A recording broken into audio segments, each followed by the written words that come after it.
ఇదే వెంకటస్వామి నువ్వు కడుపుకు అన్నం తింటానా గడ్డి తింటానా కొంచెం సిగ్గు శరం ఉందా కొంచెం మానవతం ఉందా ఏమైనా వినోద్ బెల్లంపల్లి ఎమ్మెల్యే ఏమైనా వంశకృష్ణ ఏం తమాషాలా నాటకాలా మీరు ముగ్గురు కలిసి ఏం చేద్దాం కూడా రాష్ట్రాన్ని ఇదా మీ నాటకాలా ముగ్గురికి మంచి పదవులు ఉన్నాయి మరి ఏం పదవులు ఏం పీకనిగా పదవులు దేనికోసం భయ మీ పదవులు అవి ఏం పీకనిగా పదవులు మీకు అవి ప్రజాస్వామ్యబద్ధంగా ఎలక్షన్ జరిగినప్పుడు ఆ బ్యాలెట్ పేపర్లో గుర్తులో బీఆర్ఎస్ అధికంగా సీట్లు వచ్చినప్పుడు చైర్మన్ అవ్వడానికి బీఆర్ఎస్ వాళ్ళు అర్హులైనప్పుడు మరి మీ పెత్తనం ఏంది మరి అట్లా అంటే ఈయన గుద్దల మండదా బరబ్బర్ మాట్లాడతా ఇలాంటి ఈయన గుద్దల మండదా బాలకృష్ణకి మండింది కాబట్టి విసిరిండు.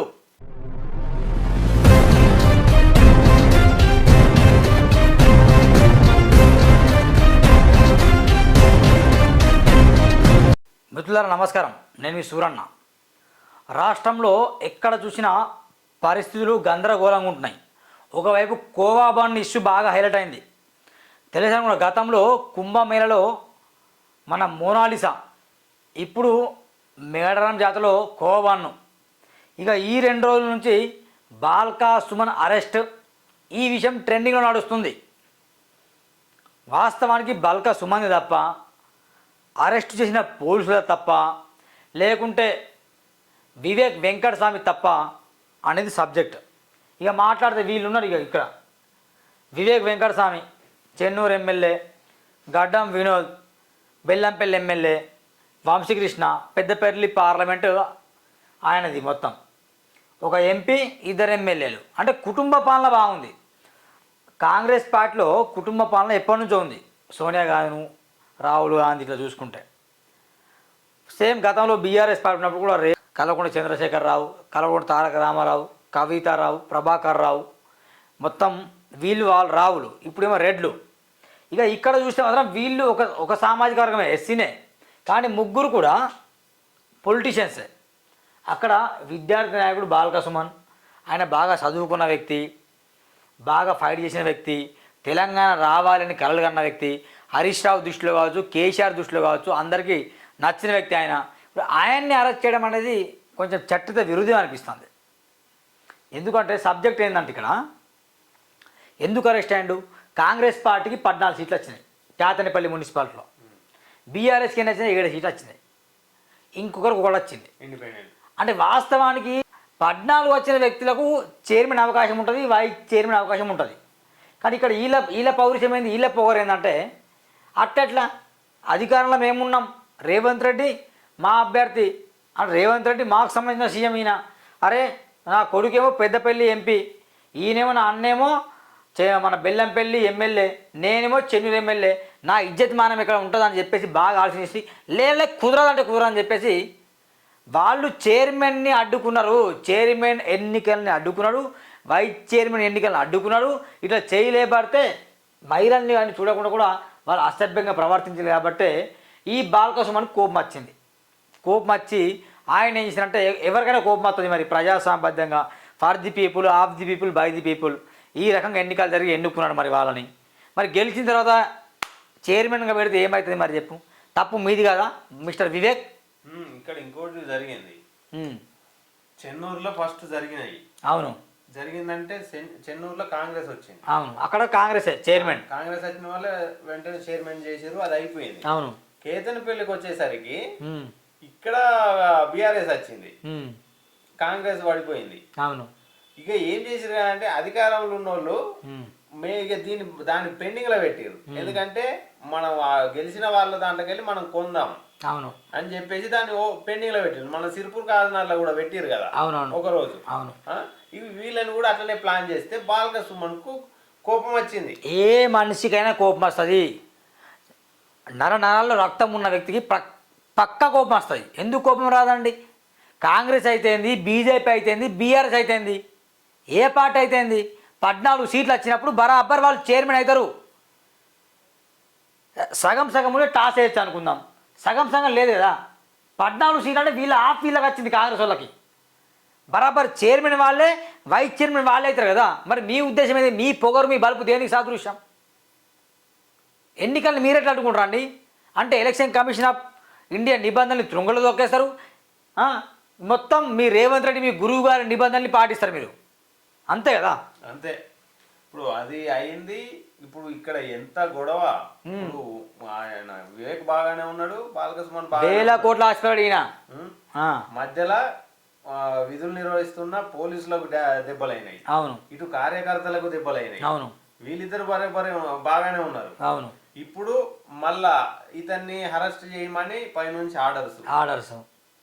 ఇతను బాలకృష్ణ పోయి ఇంట్లో ఉన్నాడు, అవును, ఇంట్లో నుంచి బయటికి రావడం ఆయనకు ముందే తెలుసు, బయట కార్యకర్తలు. అవును, ఇక్కడ పోలీసులది ఇప్పుడు కార్యకర్తలకి చూసుడా, ఇటు ఈయన అరెస్ట్ చేసుడా, పైనుంచి ప్రెజర్ ఏం చేసుడు అని చెప్పేసి పోలీసుల నరకయాతన దీంట్లో. ఎట్టకేలకు పోలీసులు కలిసి డోర్లు ఓపెన్ చేసి బాలకృష్ణని తీసుకెళ్ళారు. ఆయనకు ముందే తెలుసు అరెస్ట్ అవుతారని. అందుకే వివేక్ వెంకటస్వామి మీ కోరిక నెరవేరుతుంది, నేను అరెస్ట్ కావడం మీ కోరిక అయితే అరెస్ట్ అయితే బరాబర్ ఆయన ముందే చెప్పాడు, నేను చదువుకున్న బట్టలు చదువుకున్నా ఆయన చెప్పిండు. ఇక్కడ బాలక సుమన్ హీరో అయిపోయాడు మిత్రులారా గమనించండి, బాలక సుమన్ హీరో అయిపోయాడు. బీఆర్ఎస్ లా ఏమన్నా కొంచెం తక్కువ ఉంటే చెన్నూరు నియోజకవర్గంలో ఇప్పుడు వినోద్ అన్న దాన్ని ఫుల్ఫిల్ చేసిండు. బీఆర్ఎస్ ని ఏమన్నా తగ్గి ఉంటే దాన్ని లేపిండి. ఇక ఎవరు?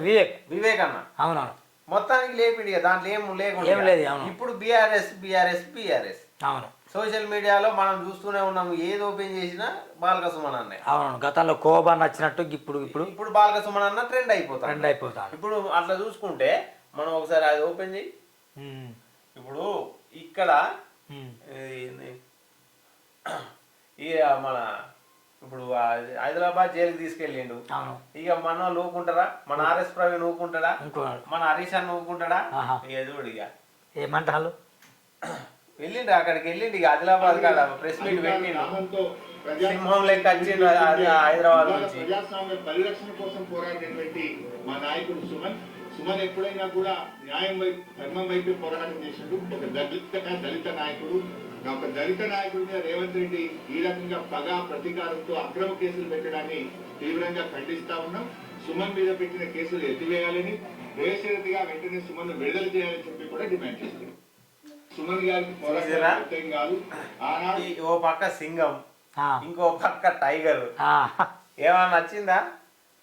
ఇక్కడ రేవంత్ రెడ్డి గారు మనం చేసింది తెలివైన పని అంటారా మీరు? ఒకసారి ఆలోచించండి. రేవంత్ రెడ్డి కొంచెం చిత్తశుద్ధి ఉంటే ఆయన కేటీఆర్నో కేసీఆర్నో సిట్టి పేరు విజయం చేసిన వాళ్ళని అరెస్ట్ చేయమని దాముంటే చెయ్యడు. ఆయనది పోతుంది, సీఎం సీట్కి ఎసరు పడుతుంది. ఇక్కడ ఏముందంటే వినోద్కు పోతుంది, వివేక్ పోతుంది. అవును, అంతేగాని ఆయన ఇప్పుడు అట్లా అనుకుంటే హరీష్ రావుని ఎప్పుడో అరెస్ట్ చేయాలి, కేటీఆర్ని ఎప్పుడో అరెస్ట్ చేయాలి, కేసీఆర్ని ఎప్పుడో అరెస్ట్ చేయాలి. ఎందుకు చేయలేదు? వీళ్ళు అరెస్ట్ చేస్తే రేవంత్ రెడ్డి ఇప్పటికీ అట్టర్ ఫ్లాప్ అయిన 2 సంవత్సరాల్లో మళ్ళా భూగర్భంలో కలిసిపోతాడు. బీఆర్ఎస్ వాళ్ళకు కూడా అరెస్ట్ చేసిన బెటర్ ఉంది బీఆర్ఎస్ లో, కానీ నన్ను చేయాలి వాళ్ళు ఇంటికాడ కూర్చొని వాళ్ళ ప్రయత్నాలు అదే చేస్తాను. కానీ ఈయన వల్ల కాదు, ఈయన ఏడు అదేంటో కర్మ. కానీ రేవంత్ రెడ్డి అవుట్ ఆఫ్ పోయినా కానీ ఇక్కడ కూడా అరెస్ట్ అవుతాడు. అవును, ఇక్కడ విచారణ అవుతుంది. నిన్న రేవంత్ రెడ్డి ముంబై పోయిండు, బాలకృష్ణ అరెస్ట్ అయ్యాడు. మొన్న ఢిల్లీకి పోయిండు, కేసీఆర్ సిట్ విచారణ అయింది. ఇక్కౌంట్ ఆయన ఏం చేయలేదు, ఏం బీకడు ఆయన. ఇక్కడ సమస్య ఏంటంటే ఇప్పుడు ఆయన ఎందుకు పోతాడో మనం మనకు ఉండద్దు. అది రేవంత్ రెడ్డిది పక్కకు పోవాలి, అక్కడ పోయి ఏం కనకార్యం చేసేస్తానని మనం అడగకూడదు. అవును, అది అట్లా అడగకుండా ఉండాలంటే ఇక్కడ ఏదో ఒకటి జరగాలి. అందుకని రేవంత్ రెడ్డి ఆయన వెళ్ళినప్పుడల్లా ఇక్కడ లేపుతాడు. ఇక ఆయన ఎందుకు వెళ్తాడు, మరి మూటలు తీసుకొస్తానా ఏం తెలియదు. ఇక అదంతా తెలియదు. అది తెలియదు, ఈ మ్యాటర్ రావాలి. అది తెలియదు అంటే ఇక్కడ ఇంత నిప్పు అంటించి అటు పోయితే కథ అందరు ఇక్కడ ఉంటారు, నేను అటు నేను చేసుకున్నది నేను చేసుకుని వస్తా. అవును, అది రేవంత్ రెడ్డి పెద్ద దుర్మావుడు అయిపోయింది మిత్రులారా. ఇట్లా జరుగుతుంది కాబట్టి ఆలోచన చేయండి మీరైనా. ఇక్కడ మా బాధ పోలీసులది కూడా తప్ప ఉప్పు అంటే ఇక అధికారం ఎటువైపు ఉంటే పోలీసులు అటువైపు ఉంటారు. ఇది జగమైన సత్యం. గతంలో బీఆర్ఎస్ ఉన్నప్పుడు బీఆర్ఎస్ అయితే పోలీసులు ఉండే. బాలకృష్ణ కూడా కొన్నిసార్లు మాత్రం తప్పులు చేసిండు పోలీసుల విషయాన్ని అనుకుందాం. ఇప్పుడు ఇటువైపు కాంగ్రెస్ వైపు కూడా కొందరు పోలీసులు ఉన్నారు. కానీ ఎటువైపు ఉన్నా కానీ న్యాయం చట్టం అనేది ఉంటుంది కాబట్టి దానికి అనుకూలంగా మాత్రం వాళ్ళు పని చేస్తారు. ఎంతో కొంత వాటి ఫేవర్గా ఉన్న ఇది పని చేస్తారు వాళ్ళు. ఇక్కడ చూసుకుంటే ఇప్పుడు బీఆర్ఎస్ అధికారంలో ఉన్నాక కేసీఆర్ చేసిన మిస్టేక్ ఏంటంటే వీళ్ళందరికీ పదవులు ఇచ్చారు, కొడుకుకు, బిడ్డకు, అల్లునికి. అవునాడు, అది అంత రాష్ట్రం అంతటా కుటుంబ పాలన అన్నారు. ఇక్కడ మన తొండల రెడ్డి ఏం చేస్తాడు అంటే పదవులు ఇయ్యలే, కానీ టోటల్ హైదరాబాదు మన తొండల రెడ్డి తిరుపతి రెడ్డి అన్నదమ్ముల గుప్పెట్లో ఉంది. అవును, మొత్తం టోటల్ హైదరాబాద్ రియల్ ఎస్టేట్ మొత్తం నడిపించేదంతా మన తొండల రెడ్డి తమ్ముడు కొండల రెడ్డి వాళ్ళ బ్రదర్స్. అవును, ఏడ ఫ్లాట్ కాడికి పోయినా కూడా కథం ఆయన పేరే వినిపిస్తుంది. అవును. ఆయన ఏమనదు, ఏమన్నా పేగులు మెడకేసుకుంటాడు ఆయన. పేగులు తీస్తా, నీ మెడకెత్తా, నా మెడకెత్తా, ఏమనుకున్నా చెప్తారు. ఇయా నాటకాలు మీది. ఆయన వెళ్ళి దాడి చేసిందట. ఈ రాళ్ళు రువితే కాన్వాయ్ ఆయన పగిలిందట. కాన్వాయ్ ఈయన పట్ల ఇట్లా ఏదో ట్రాఫిక్ సంబంధించి ఉంటుంది కదా, ఎత్తపోయినట. దానికోసం అరెస్ట్ అయినట, దానికోసం జైలు పోయినట. ఎన్ని సమస్యలు ఉన్నాయి దేశంలో, రాష్ట్రంలో ఎంత ఆగమైపోతుంది. దాని మీద ఉండదు మీకు చిత్తశుద్ధి ఉండదు దాని మీద. మీకు ఒక్కటే కావాలి, ఇక ఇలాంటి వాళ్ళు ప్రశ్నిస్తే అరెస్ట్ చేయాలి. ఇది ఎక్కడ మూలమైన వారు తమ్ముడు, దాని మీద మాట్లాడరు వీళ్ళు. ఎలక్షన్స్ చైర్మన్ కదా, మరి వివేక్ వెంకటస్వామి నువ్వు కడుపుకు అన్నం తింటానా, గడ్డి తింటానా, కొంచెం సిగ్గు శరం ఉందా, కొంచెం మానవత్వం ఉందా? ఏమయ్యా వినోద్ బెల్లంపల్లి ఎమ్మెల్యే, ఏమై వంశకృష్ణ, ఏం తమాషాలా నాటకాలా? మీరు ముగ్గురు కలిసి ఏం చేద్దాం కూడా రాష్ట్రాన్ని? ఇదా మీ నాటకాలా? ముగ్గురికి మంచి పదవులు ఉన్నాయి, మరి ఏం పదవులు, ఏం పీకనిగా పదవులు? దేనికోసం భయ మీ పదవులు? అవి ఏం పీకనిగా పదవులు మీకు? అవి ఎందుకోసం మీకు పదవులు? అవి అభివృద్ధి చేయండి మీరు. అరే ఎలక్షన్ జరిగాయి, 14 సీట్లు. అసలు మీరు ఇంట్లో కూర్చొని ఉన్నా కూడా ఇక్కడ వాళ్ళు చైర్మన్గా అవుతారు. మీ రుబాబైంది ఇంట్లో 7 సీట్లకు పరిమితమైన సిగ్గు శరం ఉండాలి కొంచెం మీకు అసలు. అంటే బాలకృష్ణ జైలుకి వెళ్ళాలి, ఇంకా మిగతా కొనుక్కోవాలి. చైర్మన్ పదవిగా చైర్మన్ బీఆర్ఎస్ ఉండాలి, చైర్మన్ కాంగ్రెస్ ఉండాలి. ఇది మీ వ్యూహం. ఆ పదవి ఏం పీకని అంటున్నా నేను. అందరిని కొనుక్కున్న పదవి ఎందుకు పీకని కానీ పదే అంటున్నా. ఇంత ఆవేశంగా ఎందుకు మాట్లాడుతున్నా అంటే, ప్రజాస్వామ్యబద్ధంగా ఎలక్షన్ జరిగినప్పుడు ఆ బ్యాలెట్ పేపర్లో గుర్తులో బీఆర్ఎస్ అధికంగా సీట్లు వచ్చినప్పుడు చైర్మన్ అవ్వడానికి బీఆర్ఎస్ వాళ్ళు అర్హులు అయినప్పుడు మరి మీ పెత్తనం ఏంది మరి? అట్లా అంటే ఈయన గుద్దల మండదా? బరబ్బర్ మాట్లాడతా ఇలాంటి. ఈయన గుద్దల మండదా? బాలకృష్ణకి మండింది కాబట్టి విసిరిండు, అటు మీరు పెట్టిండు.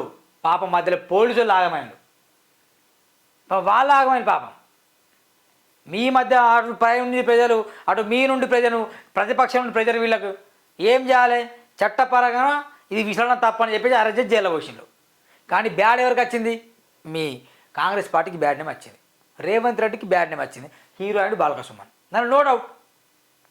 ఖచ్చితంగా ఇప్పటికైనా ఎలక్షన్స్లో బరాబర్ కాంగ్రెస్ చైర్మన్ అయినా కూడా అది ముమ్మాడికి చట్టరిత విరుద్ధమే. చైర్మన్ కావాల్సింది బీఆర్ఎస్, బరాబర్ బీఆర్ఎస్ కావాలి, చైర్మన్ కావాలి. ఇట్లా మాట్లాడితే బీఆర్ఎస్గా ఎందుకు బీఆర్ఎస్ జోకుతుని అనవచ్చు. కానీ ఇక్కడ బీఆర్ఎస్ జోకడం కాదు మిత్రులారా. 14 సీట్లు వాళ్ళకి వచ్చినప్పుడు చైర్మన్కి ఎవరు అర్హులు? కామెంట్ పెట్టే సన్యాస్ ద్వారా కొంచెం చిత్తశుద్ధి ఉంటే, కడుపుకు అన్నం తింటే అలాంటి కామెంట్ పెట్టండి.